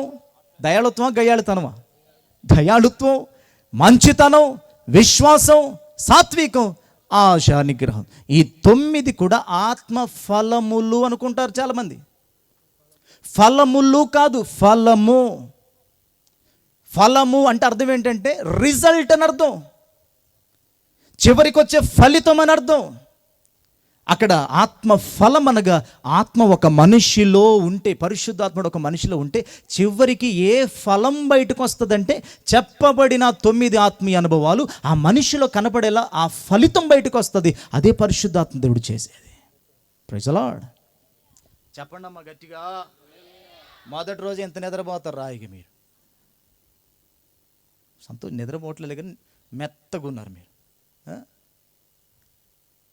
పరిశుద్ధాత్మ దేవుడు మన అంతరంగిక స్వభావాన్ని మారుస్తాడు. ఆయన్ని పొందుకోకపోతే, అందుకని వాక్యం అంటుంది కదా, ఆత్మ చేత శరీర క్రియలను చంపిన ఎడల మీరు జీవిస్తారు. ఇదంతా భూమి మీద ఉన్నప్పుడే జరగాలి. పరలోకం వెళ్ళిపోయిన తర్వాత అక్కడ ఆత్మను పొందుకుంటానులే ఉండదు. ఇక్కడే ఈ ఉపదేశములోకి రావాలి. ఈ స్థాయిలోకి రావాలి, ఆత్మను పొందుకొని ఆ స్థాయిల్లో ఎదగాలి సంఘాల్లో. అప్పుడే మన రక్షణ. అందుకే అన్నాడు కదా, పరిశుద్ధాత్మ మీకు నూతన స్వభావం కలుగజేయుట ద్వారా మిమ్మల్ని రక్షించాడు అన్నాడు. అంతరంగిక స్వభావాన్ని మార్చువాడు దేవుడే. మోటివేషనల్ స్పీకర్స్ వల్ల ఏమవుతుంది, చాలామంది పాస్టర్స్, చాలామంది బోధకులు, చాలామంది ప్రసంగికులు ఇప్పుడు ఈ లోతైన వాక్యాన్ని అందించేవారుగా లేరు. కేవలం వారు మోటివేషనల్ స్పీకర్స్ అంతే. వచ్చిన వారిలో ఏదో ఒక బాధ ఉంటుంది, ఆ బాధ తీరుతాళ్ళు, అమ్మ దేవుడు నీకు కంగారు పడకమ్మా, ఆ బాట అట్టే ఉంటుంది, ఆ మాట అట్టే ఉంటుంది, ఆ ప్రసంగం అట్టే ఉంటుంది. ఏంటంటే మోటివేషనల్ స్పీచ్. జనాలకు కూడా వాళ్ళే కావాలి. ఈ రాత్రి ప్రార్థన ఇప్పుడు 2 నిమిషాలు 5 నిమిషాలు అయిపోద్ది ఈ మెసేజ్. మీరు అడగండి ఆశతో, ప్రభా పరిశుద్ధాత్మదేవా నా అంతరంగంలో నివసించి నన్ను నీ వలె మార్చు. ఎవరి వలె మారాలి? ప్రియుడా నిన్ను చూడాలని, ప్రియ నీ వలెనే మారాలని, ప్రియతమా నా కాంక్ష తీరాలని, ప్రియమారనామది కోరేనే. ఎవరిని చూడాలని, ఎవరిలా మారాలని మనం చెప్పండి? యేసులా మారాలని. ఈ క్రైస్తవ జీవితానికి లక్ష్యం ఏంటంటే ప్రతి విశ్వాసి యేసులా మారుటే మన లక్ష్యమై ఉండాలి ప్రియులారా. హల్లెలూయా. ఎవరిలా మారాలి? మాకు చాలా సుపరిచితమైన ఒక సేవకుడు, ఆయన పేరు చెప్పకూడదు, చాలా ఎక్స్పీరియన్స్ ఉన్న పాస్టర్ గారు ఒకసారి అన్నాడు కదా ఒక మీటింగ్లో, నాకు చాలా బాధ అనిపించింది. మనం యేసులా మారలేమండి, అది మన వల్ల అవ్వదు. ఉన్నంతకాలం అలా బ్రతకాలి, చచ్చిపోయిన తర్వాత ఆయన రాజ్యానికి వెళ్ళాలి తప్ప మనం యేసులా మారలేము అని చాలా ఆయన ఆ మాట అంటే ఆయన ఎక్స్పీరియన్స్కి నేను సిగ్గుపడ్డాను. మన లక్ష్యం యేసులా మారుటే. పరిశుద్ధాత్మ దేవుడు మన లోపలుండి రోజు చెక్కటం మొదలు పెడతాడు, రోజు మనల్ని సరిచేయటం మొదలు పెడతాడు, రోజు మనల్ని కంట్రోల్ ఉంచి మనలో ఆయన స్వభావం అంతా కలుగజేసి మనలను ఒక యేసులా మారుస్తాడు ఆయన. అదే లక్ష్యమై ఉండాలి. అందుకే యేసు వైపే మనం చూడాలి. హెబ్రీ 12:1 ఏమంటుంది? ఎంత గొప్ప సాక్షి సమూహము మేఘము వలె మనలను ఆవరించి ఉన్నందున. ఈ సాక్షి సమూహం అంతా ఎవరంటే 11వ అధ్యాయములో చెప్పబడిన విశ్వాస వీరులై సాక్షి సమూహం.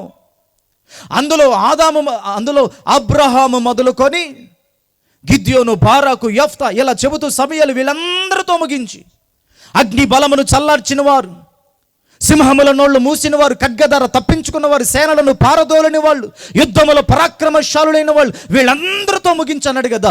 ఇంత గొప్ప సాక్షి సమూహము మేఘము వలె, ఒక మేఘం మనల్ని ఆవరించినట్టుగా మనకు ఉన్న, మనం మాత్రం వారిలో ఎవరి వైపు చూసినా మనం పడిపోతాం. ఎవరి వైపు చూడాలి మరి? మన ఎదుట ఉంచబడిన పరుగు పందెములో యేసు వైపే చూచుచు ఓపికతో పరిగెత్తాలన్నాడు. ఎవరి వైపు చూసినా మీరు నిలబడలేరు ప్రియులరా. అందరూ ఏదో ఒక స్థాయిలో బలహీనులే, కానీ నిజంగా పరిశుద్ధుడు, పరిశుద్ధతలో సంపూర్ణుడు యేసు ఒక్కడే. గట్టిగా చప్పలు కొట్టి దేవుని స్తుతిద్దాం. అందుకే చనిపోయే చివరి క్షణాల్లో ఆయన చేసిన ఛాలెంజ్కి ఇంతవరకు ఒక్కరు కూడా సమాధానం చెప్పలేకపోయారు. నేను చెప్పినన్ని ప్రసంగాలు చెప్పిన వాడెవడు అని సవాలు విసరలేదు. నాకున్న నీ డిగ్రీలు ఎవరికున్నాయని సవాలు విసరలేదు. ఆయన విసిన సవాలు ఏంటో తెలుసా? నాలో పాపమున్నదని నేరస్థాపన చేయగలిగిన వాడు ఎవడో. ఇది అసలైన సవాలండి. నేను కట్టినన్ని సంఘాలు ఎవడు కట్టాడని లేదు. నేను ఎంతోమందికి వాక్యం చెప్పినట్టుగా మీలో ఎంతమంది చెప్పారని లేదు. నేను ఇచ్చినట్టుగా కానుక మీలో ఎంతమంది ఇచ్చారని లేదు. ఆయనలో ఎవరైనా తిండి పెట్టగలరా? ఆయనలో ఎవరైనా సముద్రాలు చీల్చగలరా? ఆయనలో ఎవరైనా ఆకాశం తరవగలరా? ఆయన వల్ల ఎవరైనా ఏదైనా చేయగలరా? ఎవరికి ఎట్టి శక్తి చాలదు.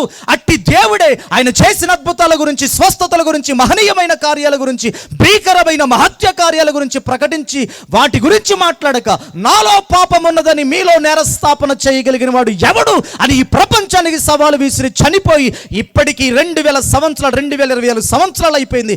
ఇంతవరకు ఆ ప్రశ్నకు సమాధానం తిరిగి వచ్చిన దాఖలాలు ఈ ప్రపంచంలో ఎక్కడ లేవు. గట్టిగా చప్పలు కొట్టి దేవుని స్తుతిద్దాం.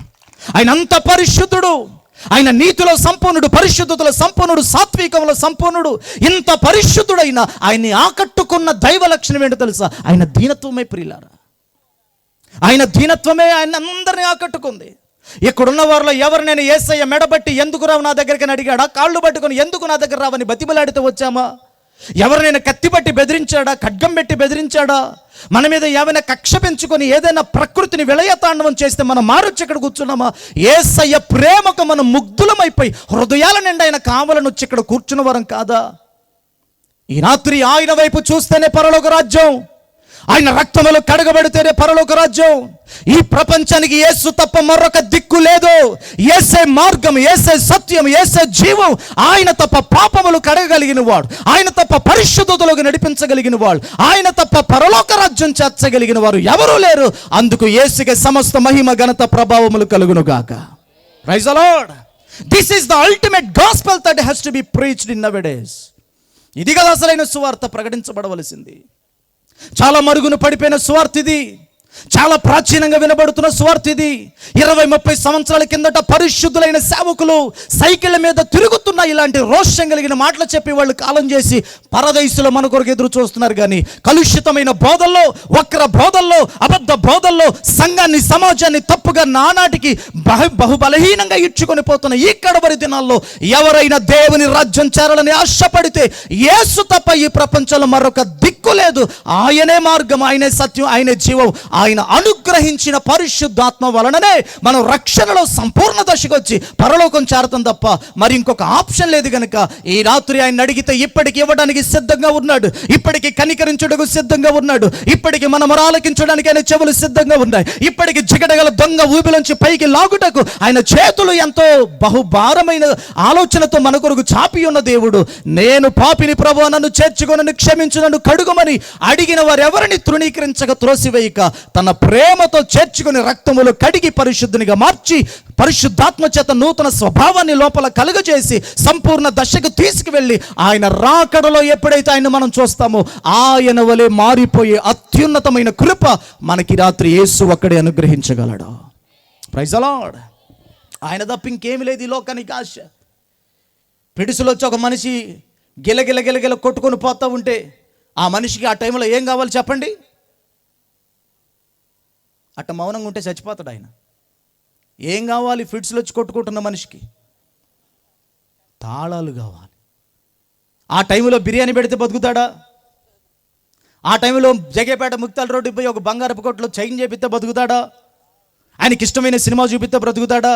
ఏం కావాలి ఎమర్జెన్సీగా? సచ్చినట్టు తాళాలు తప్ప ఇంకొక దిక్కు లేదు. ఇప్పుడు కూడా ఈ ప్రపంచానికి ఒక ఎమర్జెన్సీ నీడ్ ఒకటి ఉంది, అత్యవసరం ఒకటి ఉంది. ఆ అత్యవసరమే యేసుక్రీస్తు. హల్లెలూయా. పరిగెత్తుకొని వచ్చి ఆయన కాళ్ళ మీద పడకపోతే అక్కడ రాయబడిన రాజ్యంలోకి మనం చేరలేం ప్రియులారా.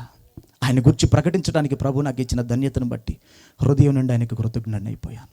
అందుకే నేను ఇక్కడికి వచ్చే ముందు కూడా ప్రార్థన చేసుకున్నాను ఒకటి, ప్రభువా నేను ఒక పెద్ద స్పీకర్ని హైలైట్ అవ్వడానికి మాట్లాడొద్దు, నీ హృదయ భారాన్ని గుర్తించి మాట్లాడాలి ప్రభువా. అది చాలా, ఆయన హృదయం ప్రజలకు అర్థమైతే చాలండి. నేనంతటి వాడిని అల్పుణ్ణి. ఈ రాత్రి 2 మాటలు ప్రభు మనతో మాట్లాడారు. రిఫరెన్స్లను చూపించడానికి సమయం కాదు ఇది. మొదటగా యేసే మన రక్షణకు ఆధారం. ఎందుకంటే ఆయనే శుద్ధీకరణం చేశాడు కనుక. కొంతమంది అంటున్నారు కదా ఆయా సోషల్ మీడియా ప్లాట్ఫామ్స్లో, యేసుక్రీస్తు 3 మేకులు పీక్కోలేనివాడు. 3 మేకులు పీక్కొని కిందకొస్తే ప్రపంచం అంతా ఆరాధ్యంలో ఎట చేరిద్దండి. గొర్రెలని బహుభయంకరమైన విమర్శనాత్మక దినాల్లో మనం ఉన్నాం. గుర్తుపెట్టుకోండి, ఆ గొర్రెకే పచ్చిక గల బయళ్ళు దొరికాయి, ఆ గొర్రెకే శాంతికరమైన జలములు దొరికాయి, ఆ గొర్రెకే ఏ అపాయమునకు భయపడనంతగా ఆయన దుడ్డుకర్ర దండం ఆదరణ దొరికింది. ఆ గొర్రె తల మీద నిండుగా తైలము ప్రోక్షించబడింది. ఆ గొర్రెకే చిరకాలం యెహోవా మందిరములో నివాసం ఉంచబడగలిగిన ఒక గొప్ప భాగ్యం దొరికింది. ఆ గొర్రెకే ఒక ద్వారపాలకుడు కూడా ఉన్నాడు, ఆయనే పరిశుద్ధాత్మ దేవుడు. ఆయనే తలుపు తీస్తాడు, ఆయనే తలుపేస్తాడు. అంటే మనల్ని బయటికి వెలుపలికి నడిపించువాడు, బాహ్య స్వరూపమైన అంతరంగిక స్వరూపమైన సమస్తాన్ని కంట్రోల్లో ఉంచి నడిపించేవాడు పరిశుద్ధాత్మ దేవుడు అండి. ఆ గొర్రెకి ఇన్ని భాగ్యాలు కలిగాయి కనుక ఈ గొర్రె ఏమాత్రం సాధారణమైనది కాదు, ఇది నిత్య జీవమునకు చెందిన గొర్రె. నమ్మిన వాళ్ళందరూ గట్టిగా స్తోత్రం చెల్లిదా. హల్లెలూయా. సిగ్గుపడాల్సిన అవసరం, నేను నా గొర్రెలకు మంచి కాపురని చెప్పి ప్రాణం పెట్టిన దేవుడు. ఈ రాత్రి ఇంకా ఎవరైనా యేసు రాజ్యములోనికి కొంతమంది ఇంటనే ఉంటారు కానీ మారు మనసు పోతారు. కొంతమంది వింటనే ఉంటారు కానీ రక్షణ పొందరు. ఈ రాత్రి కూడిక ద్వారా ఒక్క ఆత్మన ప్రభు తట్టు తిప్పబడితే ఈ మీటింగ్కి ఖర్చుకి ఎంతో కొంత న్యాయం జరిగినట్టే. Praise the Lord. యేసుని విశ్వసించని వాళ్ళు విశ్వసించండి. విశ్వసించి సంఘాల్లో కూడా ఎట్ట బతికిన పోతాం పరలోక రాజ్యం లేదు. చాలా జాగ్రత్తగా వాక్యానుసారం జీవించాలి, పరిశుద్ధాత్మ చేత నడిపించబడాలి, పరిశుద్ధ జీవితం చేయాలి, ఆయన అడుగు జాడల్లో నడవాలి, యేసులా బ్రతకాలి, యేసు నద్దకు చేరాలి, యేసులో మన జీవితం ముగించాలి. Praise the Lord. మొదటి మాట ఏంటి? ప్రభువా ప్రభువా నన్ను పిలిచి ప్రతివాడు, ఇదే తండ్రి చిత్తం. ఏంటి తండ్రి చిత్తం? పాపి పరిశుద్ధుడగుటయే. ఎలా పరిశుద్ధత? ఆయన రక్తము వలన, ఆయన ఆత్మ వలన. ఈ రెండు తృణీకరించిన వాళ్ళు ఇంకా రాజ్యములోనికి చేర్చబడలేరు. ఇక్కడ కూర్చొని కాసేపు వాక్యం విని కొంచెం భోజనం చేసి వెళ్ళిపోయిన లెక్కలోకి వస్తారేమో, కానీ మీ హృదయాలు ప్రభు తట్టు తెలిపండి. ప్రభు తప్పక ఈ రాత్రి కూడా అవకాశాన్ని మనకిస్తున్నాడు. తప్పక చేర్చుకుందాం. సంఘాల్లో ఉండి కూడా ఎలా పడితే అలా బ్రతుకుతుంటారు. కార్తీక దీపం మానేయరు కొంతమంది. ఆ దీపం వెలుగుతుంటుంది వాళ్ళ హృదయాల్లో. వాళ్ళందరూ పరలోకంలో గిట్ట ముందు కూర్చుంటారు అనుకుంటారా? కొండపల్లిలో మీ మాట చెప్పిన ముగిస్తాను, టైం అయిపోయింది. కానీ ఒక విశ్వాసి మారు మనసు పొందింది, బాప్తీసం పొందింది. కొంతకాలం సంఘానికి వచ్చి మళ్ళీ దేమా నన్ను విడిచి తెసలోనికకు వెళ్ళినని చెప్పినట్టుగా ఆమె కూడా లోకములో కలిసిపోయింది. ఒకరోజు ఒక సందడి జరుగుతోంది. ఒక విగ్రహం పేరిట సందడిగా తీసుకెళ్తుంటే అందులో పడి ఏం కూడా ఎగురుకుంటూ పోతుంది. నేను అంతలో బయటికి ఏదో పనుండి, ఎమర్జెన్సీ పనుండి బయటకు వచ్చాను. ఆమెను చూశాను. నేను చూసేసరికి వెంటనే ఆమె కూడా నన్ను చూసింది. అప్పటికే బొక్కాయి పోసుకుంది. అప్పటికే 4-5 రకాల స్టెప్పులు వేసింది అందులో పడి, గుర్తుపట్టకుండా. నేను చూశాను ఒక్కసారి.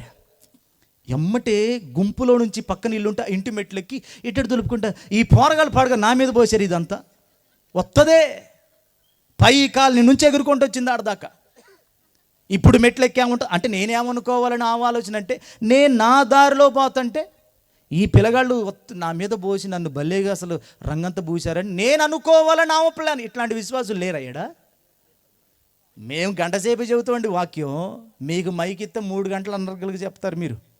ఆదివారం ఒక్కరోజే మేము వాక్యం చెబుతాం, సోమవారం నుంచి శనివారం దాకా చెప్పేది మీరే. ఆదివారం ఒక్కరోజే అయ్యగారి వాక్యం వింటారు మీరు, సోమవారం నుంచి శనివారం దాకా మీరు చెప్పే మెసేజ్లు మహాఘోరంగా ఉంటాయి. ఒక్కరోజే కనపడతాడు అయ్యగారు, 6 రోజులు కనపడితే మీరే. మన క్రైస్తవ్యం సండేకు మాత్రం పరిమితం అవుతూ మండే టు సాటర్డే ఎలా బ్రతుకుతున్నాం అనేది అసలైన క్రైస్తవ్యం. ఆదివారం ఎవరైనా పద్ధతి కూర్చుంటారండి. మండే నుండి సాటర్డే వరకు ఎలా ఉంటున్నాం అన్నది చాలా జాగ్రత్త. జీవితాలు సరి చేసుకుందాం. పరిశుద్ధాత్మకు స్థలం ఇద్దాం. తల వంచి కళ్ళు మూసుకుందాం.